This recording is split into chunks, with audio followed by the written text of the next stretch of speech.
On our morning show today from WRCO, we welcome in some friends into the studio. Pastor Jonathan Young and Fuzz McCauley representing Church of the Nazarene. We're going to talk about some end-of-the-year things that they have going. Hard to believe, Pastor Jonathan, that we're this close to the end of the year, isn't it? Man, it's only a little over a week away, and everyone's getting ready, and especially around the church is always a joyous time of year, and excited to just connect with the community in various ways. I'm guessing your members are thankful that we're starting to warm up a little bit here now, too, as we get toward the holiday. Oh, yeah. The last couple Sundays with the snow and then the extreme temperatures, it's been cold, and people are going to be very grateful for this week. We're here to talk about the upcoming holiday meal that your church gets behind, and why do you do this every year? Oh, man. I guess I could speak just for myself. There's a couple reasons I think of. One, we recognize that, the holidays are a time of family gatherings, and there are just some people who may not be able to, afford the things that we might take for granted and be able to get a meal. And we just want to be a blessing to those families that maybe they have family coming in, but they just need food, a nice meal to serve them. But also the other reason I would say is, I believe that God created us for connection and relationship, and times like Christmas, when you may not have family coming in for any number of reasons. You may not be able to get away, or they may not be able to come in. And I think it's just so important at times like this to be able to share a meal with somebody, and to connect with the rest of the community. Yeah, a lot of times maybe people celebrate other times when the family can be together, and that leaves them alone on the holiday, right? Yeah, definitely. Fuzz, you're in here. I guess you're the chairman. You got dubbed the chairman, but tell me about getting this. This is a big undertaking for the church, isn't it? It is, but I think what you just said is so true. It's for the church. The church, and so of course when you involve, a lot of good people, it just makes being a chairperson not that big of a deal. If you're kind of starting it up like Kevin Ning did 38 years ago, now that's work. That's really work, because you've got to organize everything. But this group of people, that's a well-oiled machine. They do a great job, and just makes being a chairman kind of, you wear the hat, but you don't necessarily have to do a lot. When does the planning begin for this? I would say a month ago, as far as some of the food, kind of like, okay, well, we get a lot of the ideas from St. John's Thanksgiving dinner. So when we find out kind of how it went for them, they're very good about sharing their information. So we get their numbers. And so that really helps to start with. So then we're out kind of looking for, the food products, how much we're going to probably have to get. So, for example, we've been serving in that 600 range, and we're figuring this year we could be looking at more than that. So I think that kind of gets started, the food especially, and what to order, when we're going to do it. And Karen Gilbertson has just been, my ace in the hole on that stuff. She has kind of been the second rank after Kevin started it. She did it for many years, and so she's just very willing to help and support, and she can help me cross the T's and dot the I's that I may not have picked up on yet. Yeah, you talked about the history. 38 years, and I'm guessing you have people that were involved at the start that are still involved, don't you? Yeah, we just went and saw, some of us guys went and saw Carol Banker the other day, and I knew this before we went to see him, but there was a time when he made 3 Nescos of potatoes for this bash, and he had real potatoes, real potato peeling, 3 Nescos, and his wife Margaret made lots of pies. So You think about the history on some of this, and there's people, I'm sure, I have no clue what they did, how much they did, but some real devotion, dedication there. That's a lot of potato peeling. Oof, yeah. And I know we did real potatoes a long time I think this started in the basement of the parsonage at the Nazarene Church. And then I think the next move was the old community center where the dam was. I think that's kind of when I got started, because I remember going in there and seeing these bags of potatoes. Oh boy. And that was a process that took place there. And now we're at the outreach center. That's at least where we deliver out of, and that's kind of where we work out of, right next to the church there. So yeah, a lot more history there than I'm aware of. St. John's served, I believe it was in the 500s for Thanksgiving. I believe they told me. So yeah, you could be. We're usually we usually get a few more than they do. So what we bank on are the call-ins. They'll call in and we'll get you that information. But they'll call in, and so we will know, like by the 23rd, kind of the final numbers of what to shoot for. Is there a dine-in then as well, Pastor Jonathan? Yeah, there's a couple different ways that you can, I guess, receive a meal or share a meal. You can have it delivered. If you're within a 3-mile radius of Richland Center, you could ask for it to be delivered. We have some great delivery drivers. You can come pick it up the day of, and we'll give you a time to come by. We'll come out to your car, bring the meals, and you can go on your way. Or we will have in-person dining. Our outreach center will be open, and whoever would just like to share, an hour together, just eating and sharing Christmas together, you're welcome to do that. We have music playing as well at that time? Possibly, yeah. We've done a couple different things. We usually read some of the Christmas story. We pray together and just share a time of conversation, and yeah. I wondered if Bill Twining's vibrato was going to be making an appearance at the... Bill, I bet if you talked history, Bill would be able... He has. I know he's been part of the entertainment over the years, so he would know your answers. We'll have to ask him about that. Yeah, he'll know it. Well, let's talk about how... do you have a deadline for people to let you know when they would like the meal? Yeah, I think is it the 23rd, Monday? Yep. We'd like to know by the 23rd, which is Monday, which is less a week from yesterday. We need that information. We need to know, like, if you need it delivered, if you're going to pick it up, or if you're going to dine in. Even if you're dining in, we need to know numbers. There's a phone number that you can call. Can I give that to you? Go ahead. Sure. That phone number is 608-647-6094. And it's just really important for you to call that number. If they don't answer, leave a message. Give them your name, phone number, address. If it's a delivery, how many meals you would like, whether it's dine-in, carry out, or delivery, and someone will get back with you and figure out all the details. But you have about another week to get your orders in. That callback is important to know that it's officially registered and everything, and you can expect the meal then. Yep, yeah. If you don't talk to someone the first time you call, we'll call you back and make sure we have your numbers right, your address right, and all that. What's the time frame? When can people expect the meal to be delivered or served? So typically, we do deliveries anytime around 10:45 to noon. So all that kind of morning before noon, we're out doing deliveries. The carry out or the pickup service starts roughly around 11:15. And that goes for about 30-40 minutes. People will be kind of coming and going, and we're hoping to have like stages. Like, we'll give you a time to come so that not everybody comes at the same time. So we kind of spread it out a bit.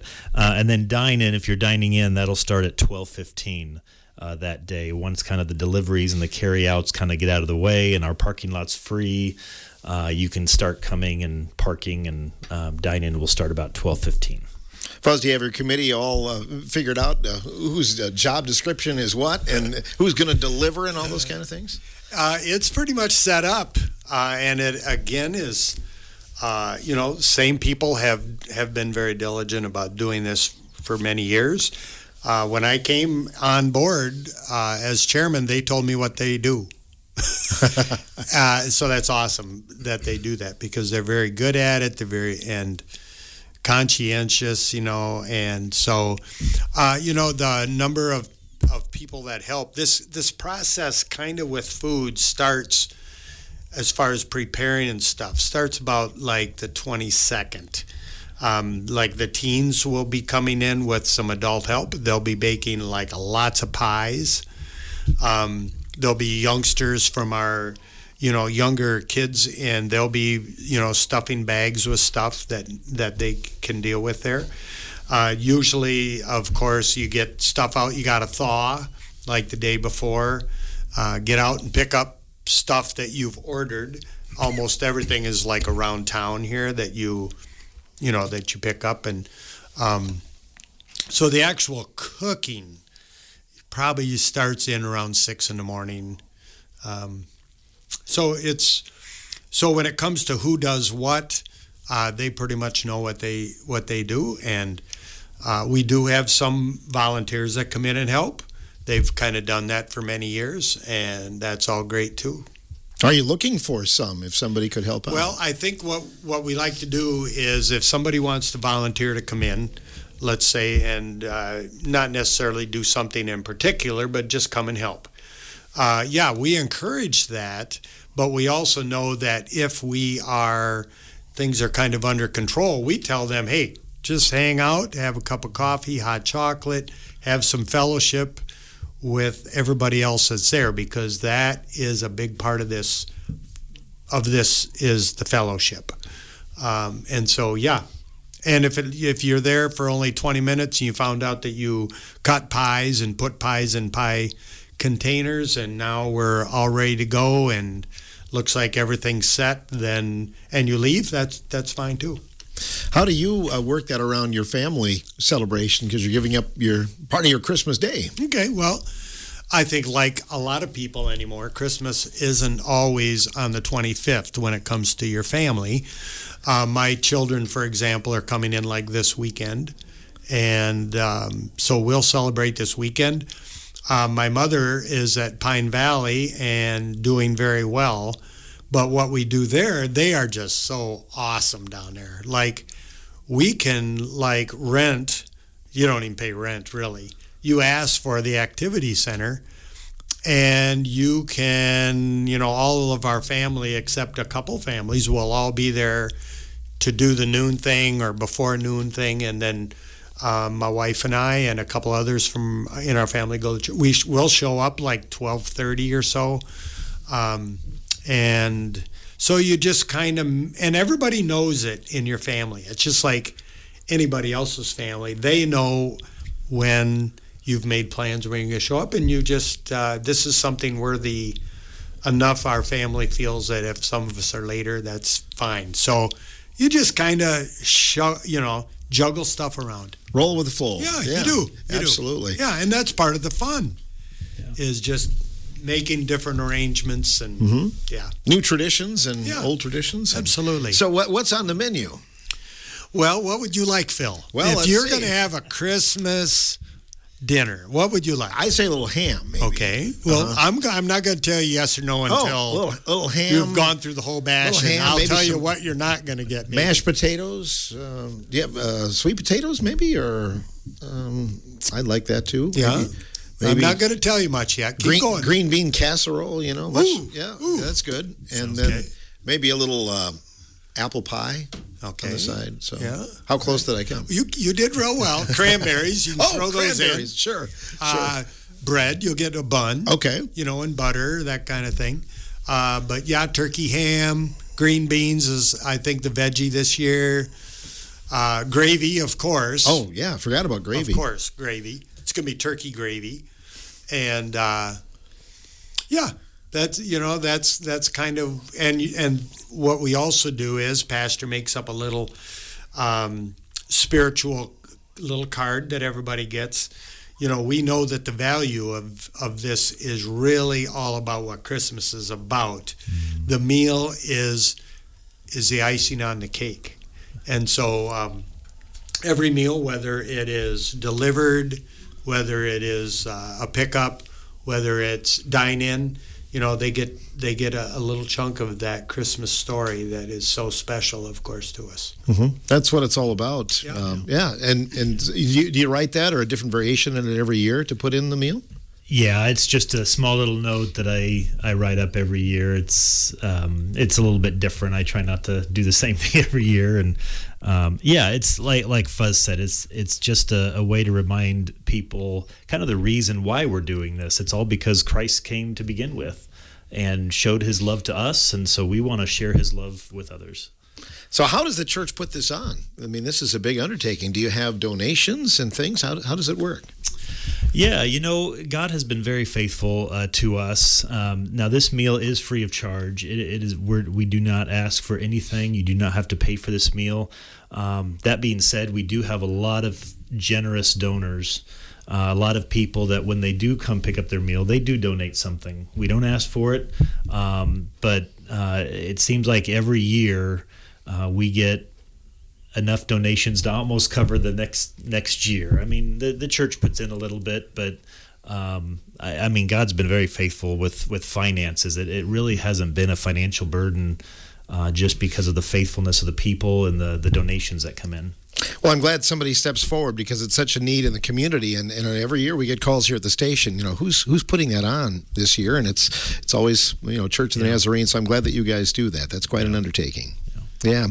It starts out, I know you've got some other special events going on, but you're going to have a Christmas Eve service this year. Is that correct? Yeah, our traditional Christmas Eve service, that'll be Wednesday, Christmas Eve day, at 5 o'clock in the evening. It's kind of a candlelight service. We end the service with lighting candles and singing Silent Night, and we retell the Christmas story. We do songs together. We share communion together, and it's very well attended between family that is in town and just community members that have made this a tradition. And we will be having that this year at 5 o'clock on Christmas Eve. Wonderful, good. And then that dedicates Christmas Day for this big event then, and Yep. then spend time with the families a little bit later on. Yeah, that's right. Yeah, I never know the perfect time for Christmas to fall, but of course this year, as you mentioned, you've got Christmas midweek, and so maybe some families can make that a whole weekend event then. Yep.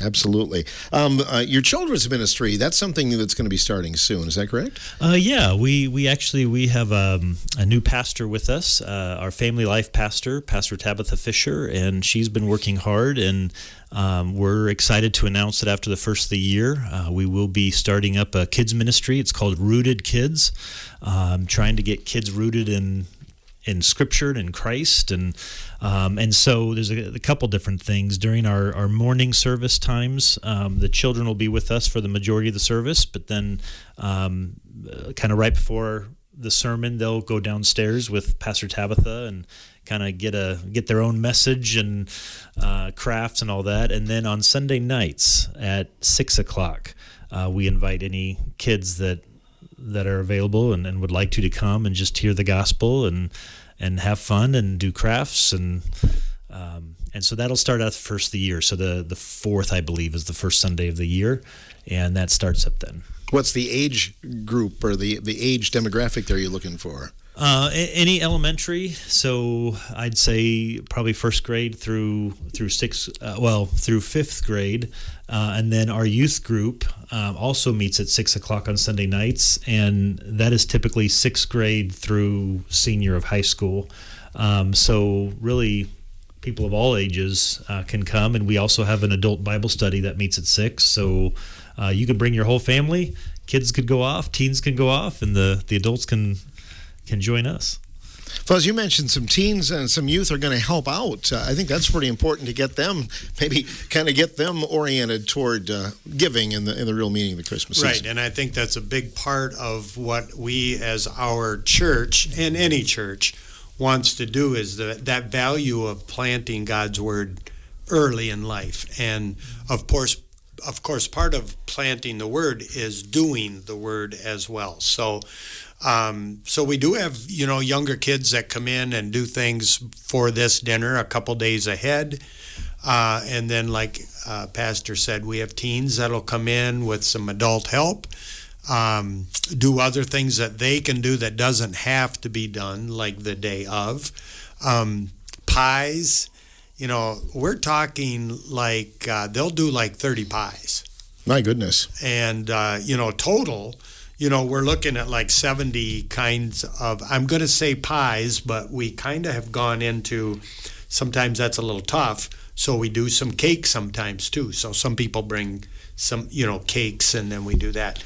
And again, most of that kind of comes from our church people, but some people volunteer. They call, hey, I'd like to bring you some, half a dozen of these pies. Can you use them? And certainly, yeah, that's a great thing. So I'm glad you brought that up, the different age groups and the fellowship that they get to have with us as we make this meal. It's kind of like when Pastor was mentioning these times, it's kind of like you start out slow, you get your half a dozen people that come and do the cooking, and you've had people there a couple days ahead. But boy, you get into that 10:30, 11 o'clock time, whew, get ready, because, everybody's got to get stuff organized in plates and ready to go. It's just really fun to see. I'll bet you we have 20 people that stand and work down the line and get the food in the plates and get them put where they need to be delivered or to be picked up.